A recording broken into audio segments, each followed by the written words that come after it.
The Buddha with the sole purpose of saving from suffering and delivering beings ***. The Buddha with the sole purpose of saving from suffering and delivering beings, even while living in the palace and enjoying many sensual pleasures, saw the suffering of birth, aging, sickness, and death weighing heavily on human life.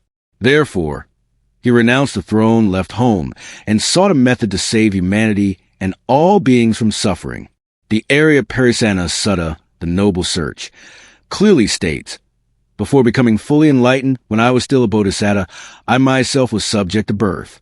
Having understood the danger in being subject to birth, I sought the unborn, the supreme security from bondage, nibbana. I myself was subject to aging, to sickness, to death, to sorrow, to defilement.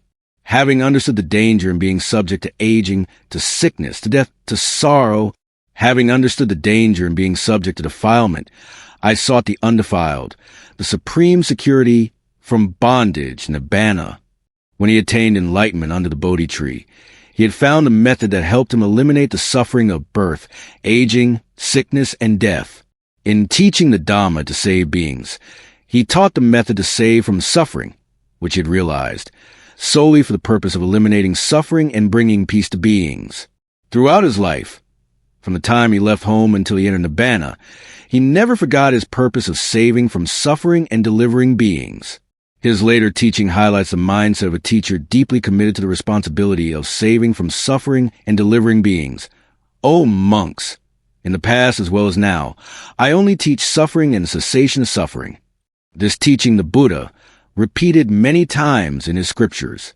He is described as a teacher who always brings happiness and peace to beings, a being not deluded, born into the world for the welfare of beings, out of compassion for the world, for the benefit, welfare, and happiness of gods and humans. Venerable Adayi, while in solitary meditation, praised the Buddha. "The Blessed One has truly eliminated many states of suffering for us. The Blessed One has truly brought us many states of happiness. The Blessed One has truly eliminated many unwholesome states for us. The Blessed One has truly brought us many wholesome states." The Buddha's encouragement to the first 60 arahants to travel and teach the Dhamma for the welfare of the masses reflects his compassionate vow to save from suffering and deliver beings. "Go forth, O monks, for the happiness of the many, for the welfare of the many, out of compassion for the world, for the benefit, welfare, and happiness of gods and humans." Another special declaration of his expresses his attitude of not contending with anyone. He taught the Dhamma solely to alleviate the suffering of all beings. "O monks, I do not quarrel with the world. It is the world that quarrels with me.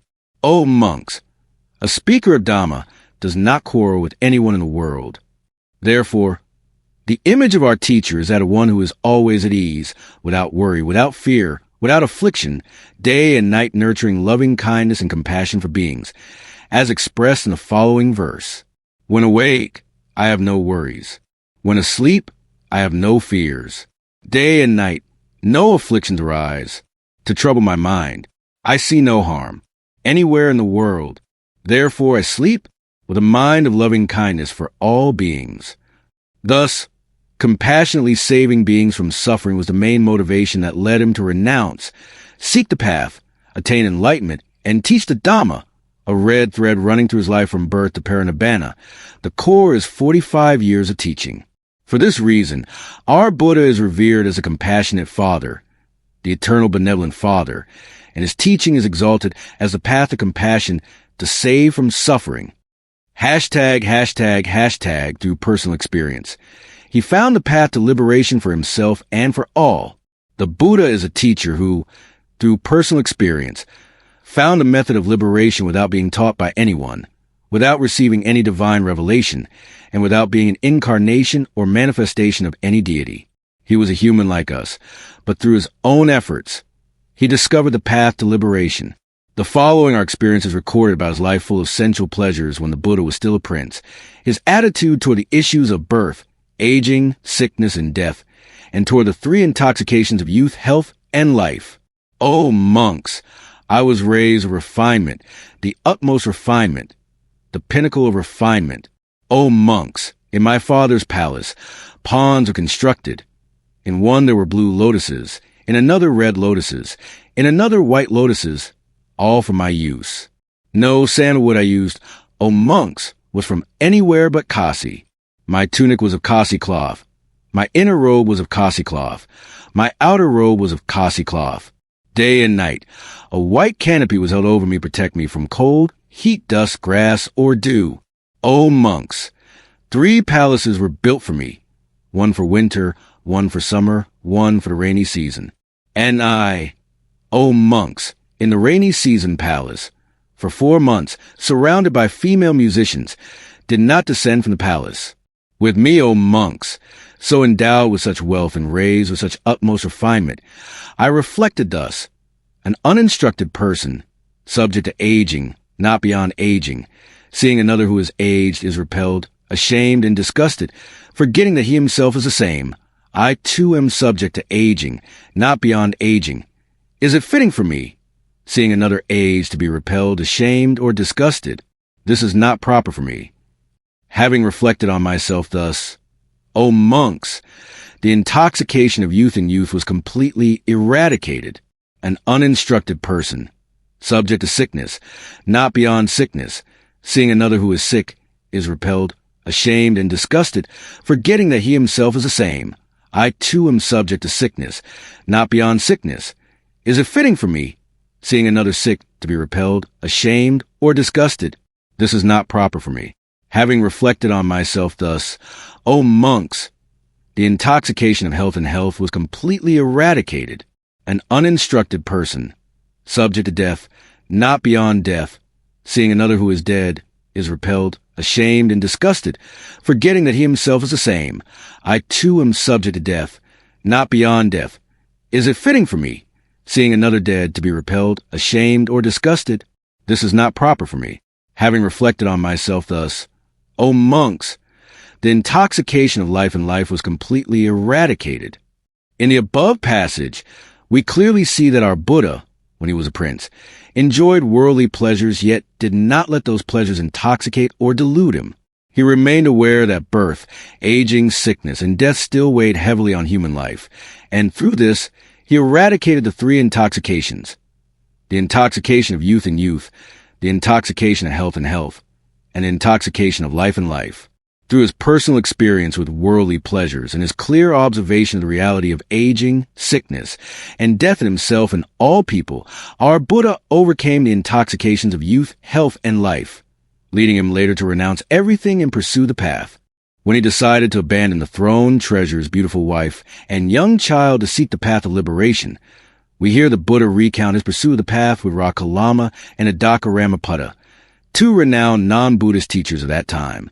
Later, through his personal experience studying with Ra Kalama, as skillfully recorded in the Ariyaparasena Sutta, O monks, then I approached Ra Kalama, and having approached him, I said to Ra Kalama, Friend Kalama, to what extent do you practice, realize, attain, and declare this teaching?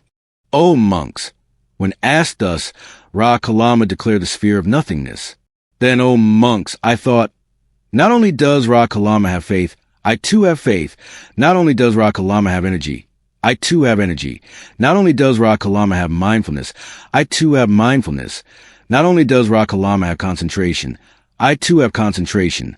Not only does Ra Kalama have wisdom, I too have wisdom. Let me strive to realize the teaching that Ra Kalama, having known, realized, and attained, declares.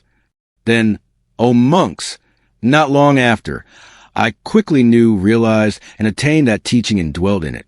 O monks, then I thought, this teaching does not lead to disenchantment, cessation, peace, higher knowledge, enlightenment, nibbana.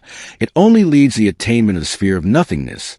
Thus, O monks, I did not honor that teaching, grew disenchanted with it, and departed.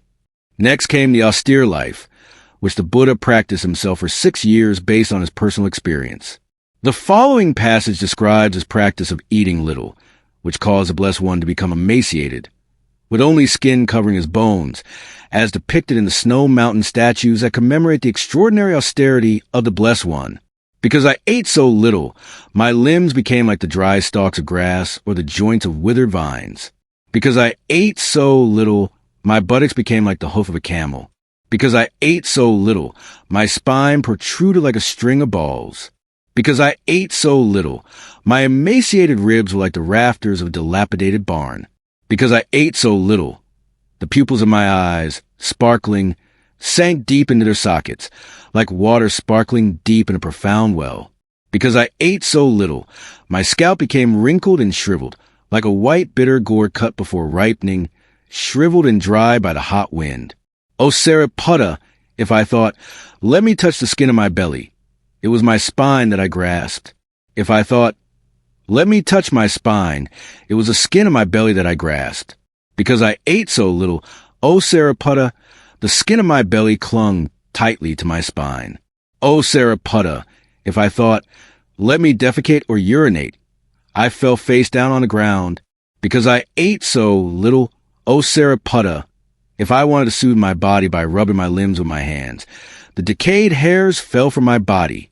Our Buddha practiced austerity himself, and after 6 years of practice without results, he resolutely abandoned austerity and turned to meditation, as the following passage clearly states. O Agavesana, then I thought thus.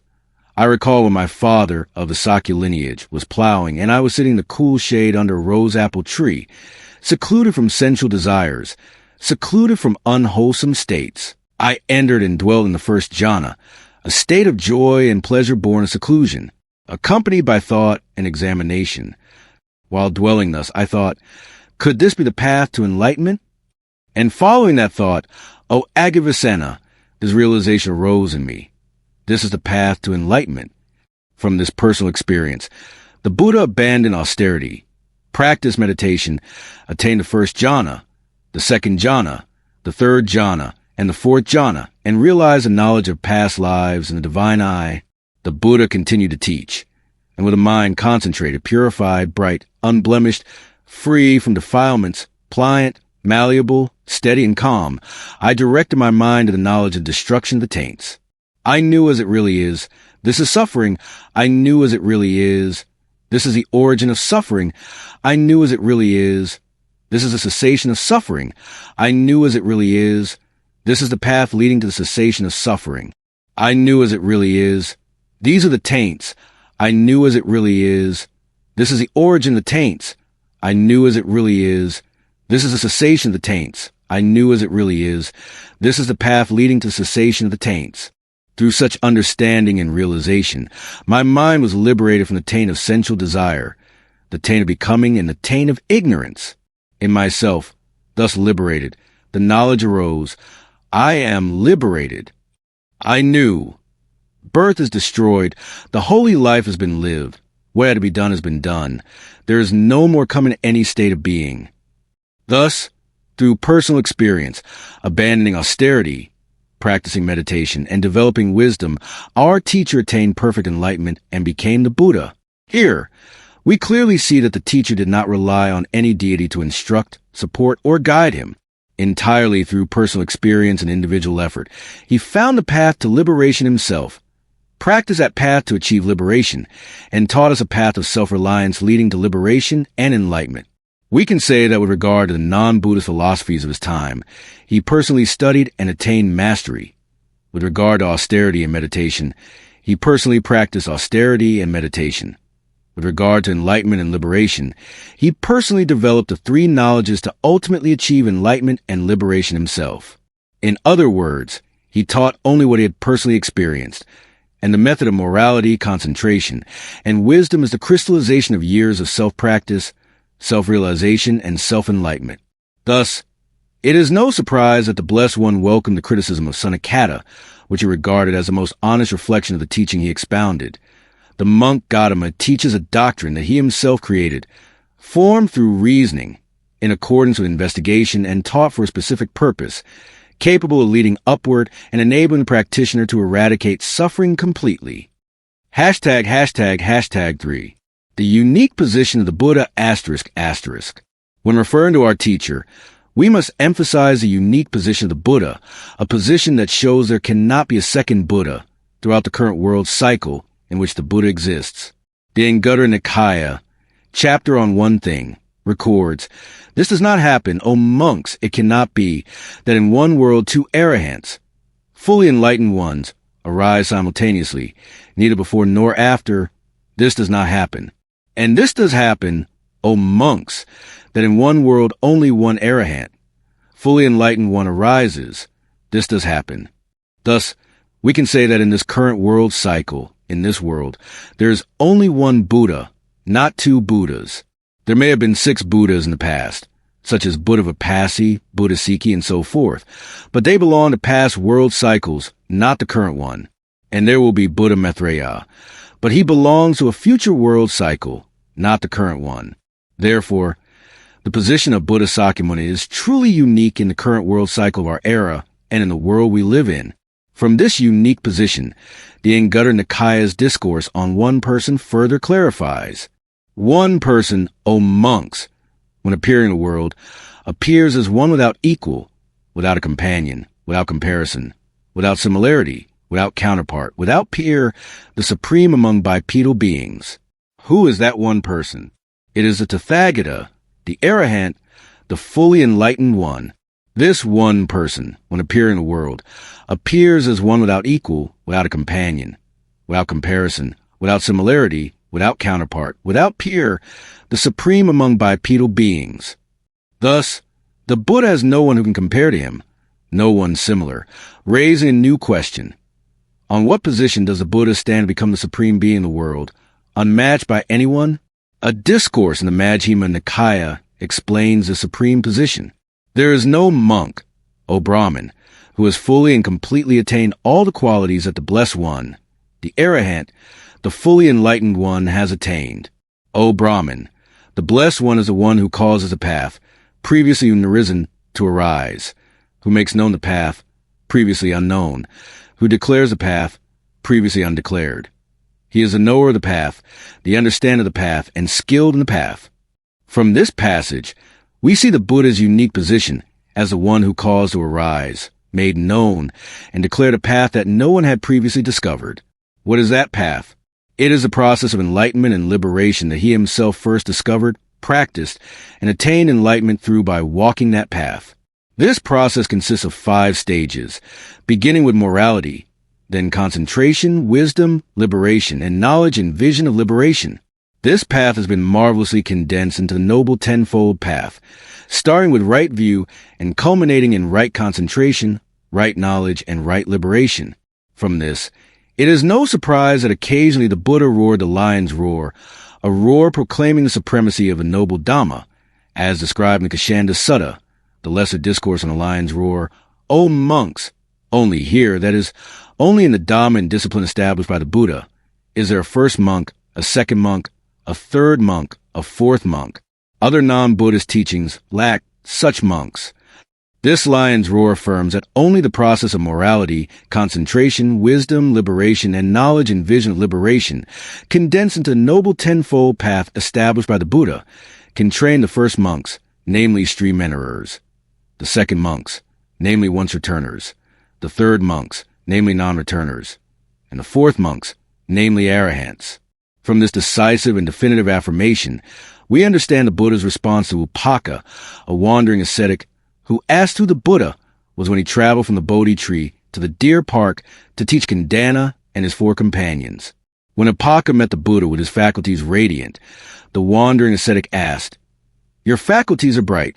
Friend, your complexion pure and clear. For what purpose have you gone forth, friend? Who is your teacher?" The Buddha replied with a verse, "I have no teacher. There is none like me. In the world of gods and humans, no one equals me." This response recalls a statement, above the heavens and below, "I alone am the honored one." Consider the Buddha's declaration of his birth as he took 7 steps. This is also rendered in the Pali tradition with the declaration recorded in the Daya Nikaya, "I am the foremost in the world. I am the eldest in the world. I am the supreme in the world. This is my last life. There is no more rebirth for me." Thus, these 2 declarations, though from different traditions, both affirm the Buddha's unique supremacy. This is not an arrogant statement, though it could be misunderstood as such. It is truly a declaration asserting the Buddha's unparalleled position as one who discovered and taught the doctrine of liberation and enlightenment himself. This declaration also highlights the unique position of the Noble Dhamma, namely the process of liberation and enlightenment through morality, concentration, wisdom, liberation, and knowledge and vision of liberation. This process, personally realized by the Buddha, was taught to his monk and nun disciples so they could attain arahantship like him. For the Buddha, having attained enlightenment himself, when he first became fully enlightened, he gave rise to a very humble thought. It is difficult to live without reverence and obedience.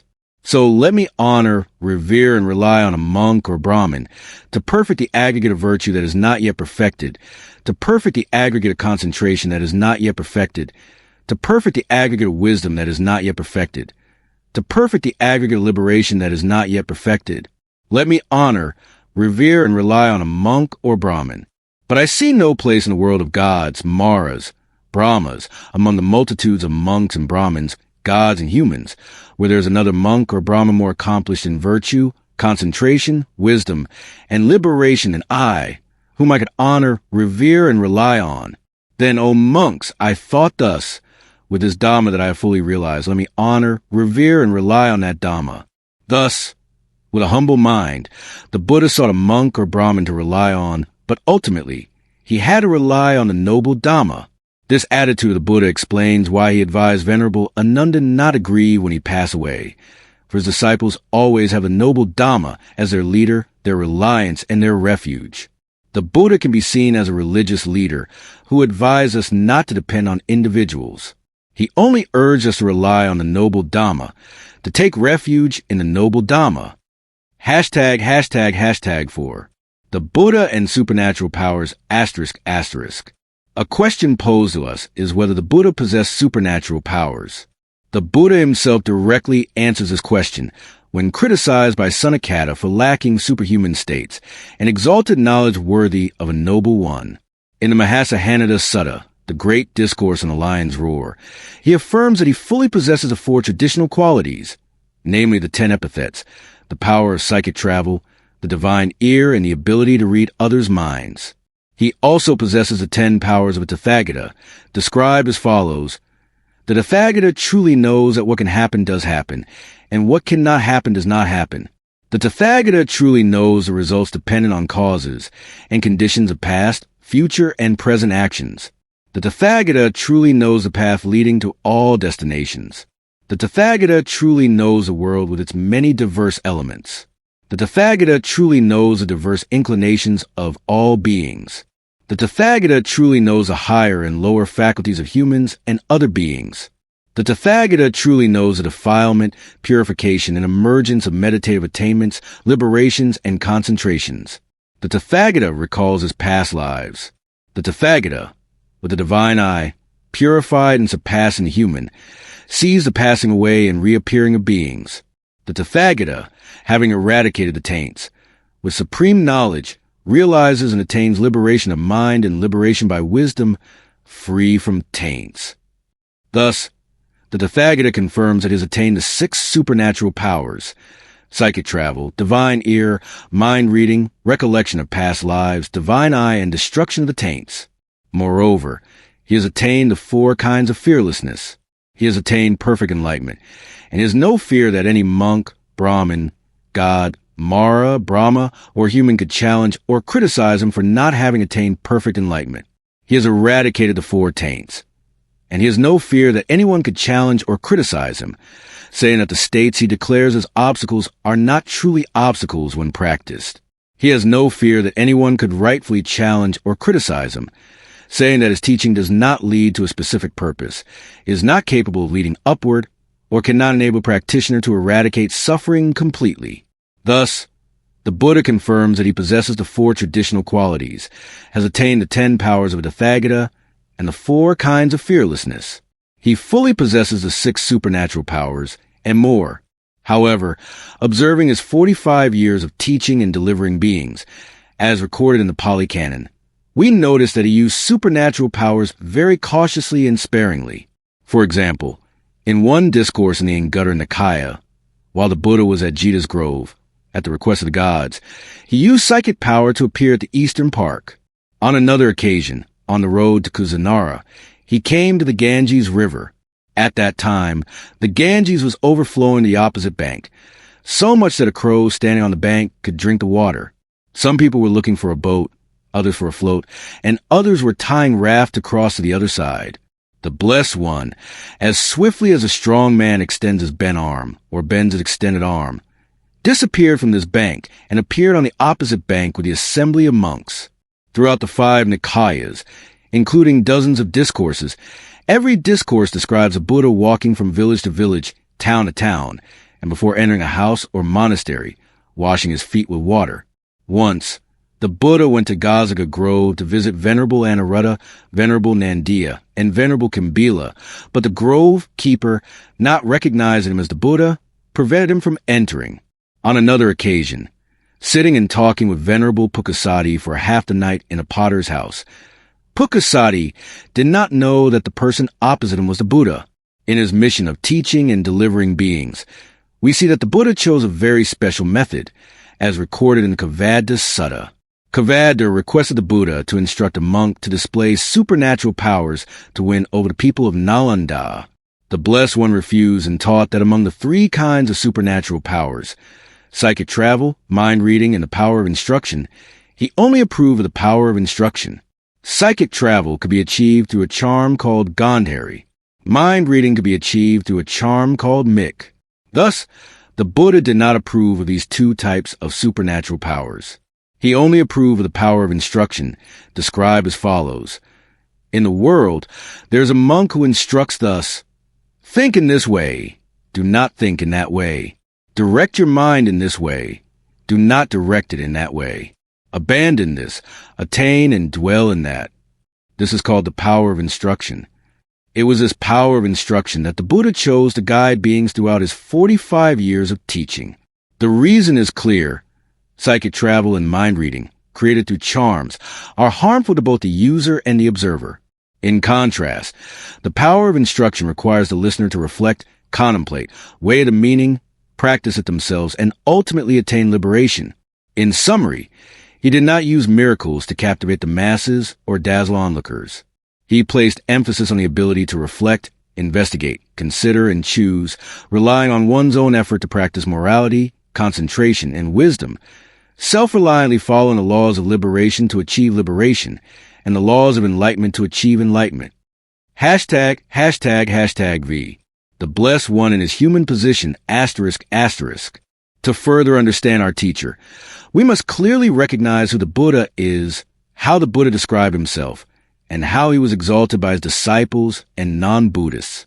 These sources will help us understand the Buddha more clearly and accurately and evaluate the contributions he made to humanity. A question that may puzzle many in the past and present is, who is the Buddha? Is he a god, a spirit, a human like us? The Dowa Sutta in the Anguttara Nikaya records, the Brahmin Dowa saw the Buddha's footprints with the wheel-marked Dhamma wheel, fully detailed as the Buddha walked on the road between Ukka and Satabia. Thinking these were not the footprints of a human, he approached the Buddha and asked, "Will you be a god? Will you be a Gandharva? Will you be a Yaksha? Will you be a human?" To these 4 questions, the Buddha answered in turn, "I will not be a god. I will not be a Gandharva. I will not be a Yaksha. I will not be a human."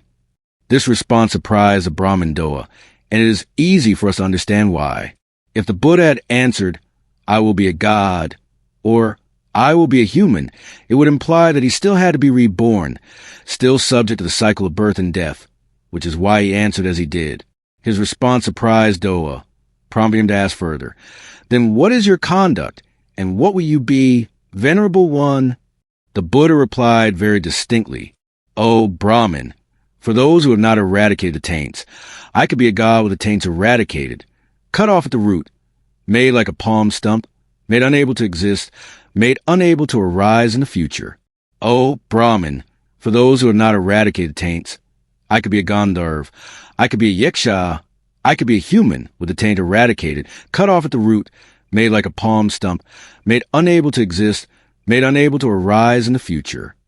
Thus, depending on the beings in question, for gods who have not eradicated the taints, the Buddha could be a god but with the taints eradicated, no longer subject to birth and death. For humans who have not eradicated the taints, The Buddha could be a human, but a human who has eradicated the taints. In other words, whatever type of sentient being still has taints and is subject to birth and death, the Buddha could be that being, but with the taints eradicated. We are humans. For us, the Buddha is a human. The only difference is that the Buddha is a human who has eradicated the taints, while we are humans who have not yet eradicated the taints. Then the Buddha used a simile to clearly define his position in the human world.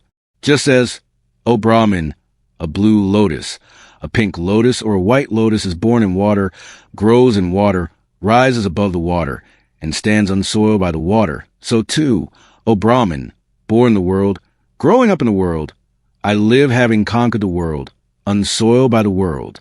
O Brahmin, I am a Buddha, hold it thus. Next, the Buddha affirmed his own position when he said to Venerable Sariputta, those who speak of me truthfully will say thus, a being not deluded, born into the world for benefit and happiness of beings, out of compassion for the world, for the welfare and happiness of gods and humans. Following this is a praise of an arahant disciple extolling his teacher. The Blessed One is enlightened. He teaches the Dhamma for enlightenment. The Blessed One is tamed. He teaches the Dhamma for taming. The Blessed One is at peace. He teaches the Dhamma for peace. The Blessed One has crossed over. He teaches the Dhamma for crossing over. The Blessed One has attained the Nibbana. He teaches the Dhamma for attaining the Nibbana. Thus, in the human world, the Buddha is a human like us, differing only in that we still have taints, while the Buddha no longer has taints. The Buddha is enlightened, tamed, at peace, has crossed over, and has attained the Nibbana, while we are not yet enlightened, not yet tamed, not yet at peace, not yet crossed over, and not yet attained the Nibbana. A very special point about our Buddha is that he placed trust in humans' ability to liberate and enlighten themselves, to distinguish between good and evil, right and wrong. In the Kalama Sutta, the Buddha advised against 10 grounds for belief. Do not believe because of hearsay. Do not believe because of tradition. Do not believe because of rumors. Do not believe because of scriptural transmission. Do not believe because of metaphysical reasoning. Do not believe after pondering a few facts. Do not believe because of preconceived notions. Do not believe because the monk is your teacher. Hearing the Buddha reject all 10 grounds for belief, we might wonder whom or what we can still trust. Not trusting tradition, not trusting hearsay, not trusting scriptural transmission, not trusting because a monk is our teacher. Here, the Buddha gently encouraged, let us trust in ourselves, in the rational judgment and discernment of humans. The Buddha advised, but, O Kalamas, when you know for yourselves thus, these states are unwholesome, these states are blameworthy, these states are criticized by the wise, these states, if undertaken in practice, lead to harm and suffering. Then, O Kalamas, abandon them. O Kalamas, when you know for yourselves thus, these states are wholesome, these states are blameless, these states are praised by the wise, these states, if undertaken in practice, lead to welfare and happiness. Then, O Kalamas, attain and dwell in them. Thus, the Buddha always stood in a human position to guide beings and place trust in humans' ability to distinguish good from evil, right from wrong, and to liberate and enlighten themselves just as he had done. Later, there arose tendencies to deify the Buddha, to make him a figure of supernatural powers for guiding beings, a god who grants blessings or brings calamities. This alienation of the Buddha from his human position was skillfully carried out, gradually moving him from the role of a teacher who guided beings through physical example and verbal instruction to a saint seated on an altar, worshipped and prayed to by millions for blessings or calamities. We record here 2 passages from the Pali Canon, one describing the Buddha when ill, the other when aged. These passages prove that, although the Buddha attained Buddhahood and achieved enlightenment and liberation, he still bore a residual body and thus was subject to illness and aging like an ordinary human. The only difference is that when he was ill or aged, he did not grieve, lament, weep, beat his chest, or fall into despair, for though his body was subject to illness, his mind was free from affliction. The Sickness Sutta in the Sayutta Nikaya records. While the Blessed One was residing during the rainy season, a severe illness arose, with intense near-fatal sensations persisting. Here, the Blessed One, mindful and aware, endured without complaint. Then, with effort, The Blessed One subdued that severe illness, sustained his life force, and continued to live. The aging Sutta in the Sayadaw Nikaya records. Then Venerable Ananda approached the Blessed One, paid homage, and massaged the Blessed One's limbs with his hands, saying, "Wonderful, O Blessed One! Extraordinary, O Blessed One! O Blessed One! Your complexion is no longer pure and bright. Your limbs are slack and wrinkled. Your body is seen bent forward, and your faculties are changing." So it is Ananda, aging lies within youth. Death lies within life. Thus, my complexion is no longer pure and bright. My limbs are slack and wrinkled. My body is seen bent forward, and my faculties are changing. With these two passages, we see that the Buddha was truly a human like us, subject to aging, illness, and death, differing only in that he had eradicated the taints, extinguished greed, hatred, and delusion, and was no longer subject to the cycle of birth and death. #6. The Blessed One as a teacher, ****. Now we turn to the position of the teacher to explore the Buddha, who is revered as the teacher of gods and humans. The Buddha holds a superior position compared to contemporary non-Buddhist teachers because he was the first to leave us a very special legacy, distinct from ancient non-Buddhist traditions. This legacy, even after more than 2,000 years in this world, remains respected, continued, and transmitted. The Makadeva Sutta refers to the tradition of King Makadeva. When the first gray hair appeared on his head, he handed the throne to his prince, renounced the world, and pursued the path. King Makadeva instructed the prince who ascended the throne to rule until the first gray hair appeared, then to pass the throne to his son, and renounce the world himself. King Makadeva urged that this tradition be maintained without interruption. However, the tradition of King Makadeva was passed down to King Nemi, the last king to uphold it. Nemi's son, Karajanaka, did not continue this tradition. He refused to renounce when the first gray hair appeared on his head, and thus King Makadeva's tradition ended. But the Buddha's tradition is different. The Buddha himself affirmed, "O Ananda, that tradition of Makadeva does not lead to disenchantment, dispassion, cessation, peace, higher knowledge, enlightenment, nibbana. And what, Ananda, is the noble tradition I have established that leads to disenchantment, dispassion, cessation, peace, higher knowledge, enlightenment, nibbana? It is this noble eightfold path: right view, right intention, right speech, right action, right livelihood, right effort, right mindfulness, right concentration.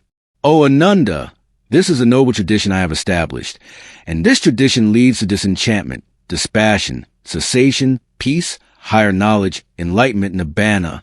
O Ananda, on this matter, I say thus, this noble tradition I have established, continue to maintain it.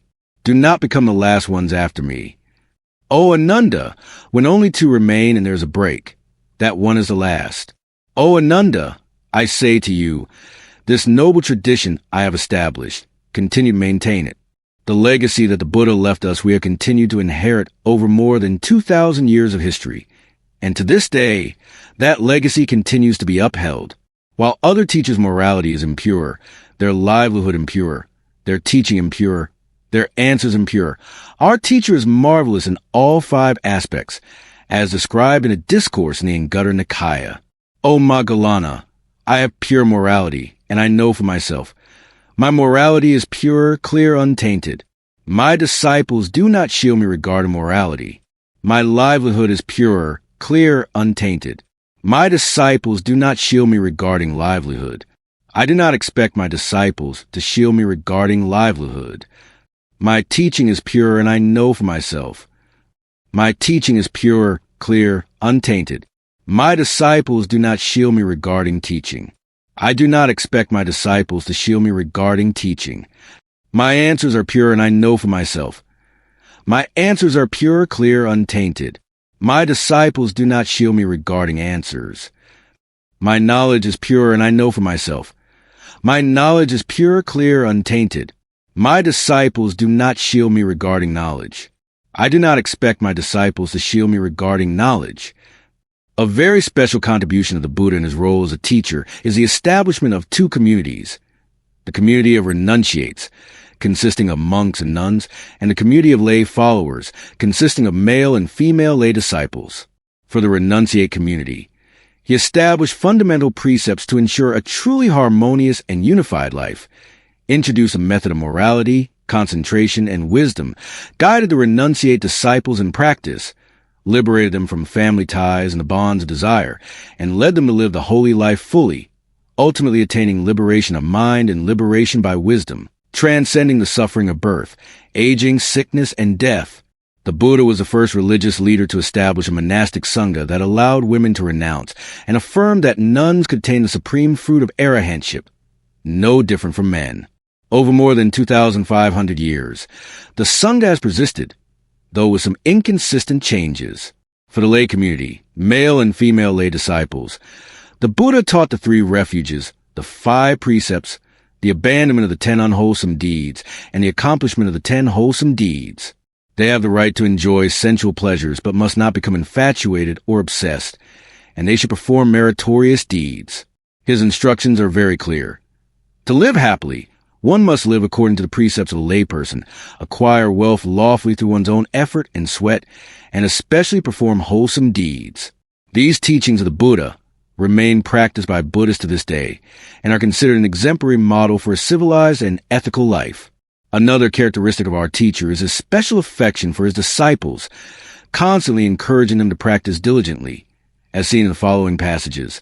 O Ananda, whatever a teacher should do out of compassion, seeking the happiness of his disciples, I have done for you out of my compassion. O Ananda, here are the roots of trees. Here are empty dwellings. Meditate. O Ananda, do not be heedless, lest you regret it later. This is my instruction to you. A strength in the Buddha's mission of teaching and delivering beings is that he always maintained the proper role of a teacher toward his disciples. In the Ganaka Moggallana Sutta, the Brahmin Ganaka asked the Buddha, is it the case that when the monk Gautama teaches thus, all his disciples attain the ultimate nibbana? The Buddha replied that some attain the ultimate nibbana, while others do not. Ganaka then asked, what is the cause, what is the condition when nibbana exists, when there is a path leading to nibbana, and when there is a venerable Gautama as the guide? Yet some of the venerable Gautama's disciples, encouraged, protected, and taught by him, attain the ultimate nibbana, while others do not. The Buddha answered gently, humbly, yet practically and wonderfully, maintaining his proper role as a teacher toward his disciples. So it is, O Brahmin, when nibbana exists, when there is a path leading to nibbana, and when I am present as the guide. Yet some of my disciples, encouraged and taught by me thus, attain the ultimate nibbana, while others do not. What can I do here, O Brahmin? The Tathagata is only the one who shows the way. The Buddha's response both expresses the responsibility of a teacher to present and teach the path to liberation and enlightenment, and clarifies that he does not practice on behalf of his disciples. The Buddha's attitude as a teacher also reflects his trust in the ability of his disciples to understand and realize for themselves. He shows the path, but the disciples must walk it themselves. Not only did the Buddha maintain the proper role of a teacher toward his disciples, but he also set standards to guide disciples in choosing a teacher to follow for liberation and enlightenment, as presented in the Irana Sutta, the Forest Sutta. A monk disciple should reflect thus: living near this person, my unestablished thoughts become established, my unconcentrated mind becomes concentrated, my taints that are not yet fully eradicated become fully eradicated, and the supreme security from bondage that I have not yet attained is attained. And these requisites necessary for the renunciate life, robes, alms food, lodging, and medicines for illness, are obtained without difficulty. O monks, that monk should follow that person for life, and not abandon them, even if driven away. Thus, the standard for an ideal teacher for disciples is twofold. On one hand, they must provide the material requisites necessary to sustain the disciple. On the other, they must meet the disciple's need for liberation and enlightenment. Unestablished thoughts become established. The unconcentrated mind becomes concentrated. Taints not yet fully eradicated become fully eradicated. This passage clearly outlines the standards for a disciple to choose a teacher and the duties a teacher must fulfill toward disciples. The Mahasunnata Sutta, the great discourse on emptiness, further clarifies these standards, stating what a disciple of the Noble One considers reasonable and worthy of following a teacher, even if rejected. If a teacher is capable of teaching the suttas and verses, etc., that alone is not sufficient for a disciple to cling to that teacher despite rejection. For a long time, these teachings have been heard, retained, recited aloud, contemplated with the mind, and well understood with right wisdom. But, O Ananda, regarding teachings that are austere, heart-opening, leading exclusively to dispassion, cessation, peace, higher knowledge, nibbana, such as the discourse on fewness of desires, contentment, solitude, non-association, effort, morality, concentration, wisdom, liberation, and knowledge and vision of liberation, O Ananda, due to the cause and condition of such teachings. It is indeed worthy for a disciple of the noble ones to cling to that teacher, even if rejected. To put it more clearly, only a teacher who teaches disciples to attain fewness of desires, contentment, solitude, non-association, effort, morality, concentration, wisdom, liberation, and knowledge and vision of liberation is truly worthy of disciples' lifelong devotion, even if rejected. And we can say that a teacher who meets these standards would never reject such an earnest disciple. Also in the Mahasanada Sutta, the Buddha requested that his disciples treat him with friendliness, not hostility, for this would bring them long-lasting happiness. And how, O Ananda, do disciples treat a teacher with hostility, not friendliness? Here, O Ananda, a teacher out of compassion, teaches a Dhamma to his disciples, seeking their happiness, saying out of compassion, "This is for your happiness, this is for your welfare." But his disciples do not listen, do not lend an ear, turn their minds elsewhere, and instead stray far from the teacher's instructions. O Ananda, thus do disciples treat a teacher with hostility, not friendliness.